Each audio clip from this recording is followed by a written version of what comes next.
Работиме, намираме се на изключително приятно място. Това е Бургас. Моля ви за вас. Бургас насам, Бургас натам, Бургас. Аз съм играта, вашият кратък репортер тук заради вас. Рафи е тук като оператор. Ето това красиво момиче ще каже нещо. Там на назад също. Може да дойдеш Елана натам. Ела. Нека да ги видим тук какво се случва. Виждате, хората говорят. Предаваме на живо. Всичко е толкова уникално, толкова страхотно, толкова перфектно. Просто уникално, наистина. Нищо невиждано. И най-важното нещо. 4D. 4D. Това е 4D. Уникална, очаквана комбинация. Ето всичките са на нагоре. Все по-перфектно става, не може да се види нещо подобно. Всичко е много яко.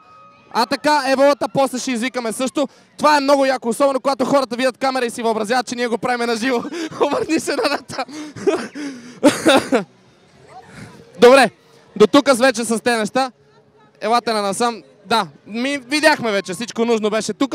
Еми това е част от мен, ето на натам. Предаваме на живо, умрело. Това е малкото РТЦ Рафи. Така, давай. Малкото РТЦ Рафи. Това е нереално, заради това е много яко, защото хората скачат и викат. Ето там. Той е на наживо и той предава на живо също. Сега, в момента като штракне и веднага се аплодва снимката. Дай на там. Ето това момиче, тя е отговорна за много неща. Много неща. Тя е отговорна за адски много неща. Не бягайте вие. Отиваме пак на там. Михайла Филева. Винаги усмихната, дори когато си бръкне в носа. Но тя винаги готина. Само аз мога да си бъркам в носа, защото съм гаден. Леко, леко. Продължаваме на там. Две красиви девойчета, малки, да. Това е най-високият оператор в историята на операторите. Най-високият оператор. Най-високият, ето. Говориме за негри, Уестсайд и много любов ти желая и късмет. Да, нали? Вътре влез да видиш Вензи. Ето, Вензи, директно, това е най-големия фен на Майкъл Джексън днес, заедно с мене.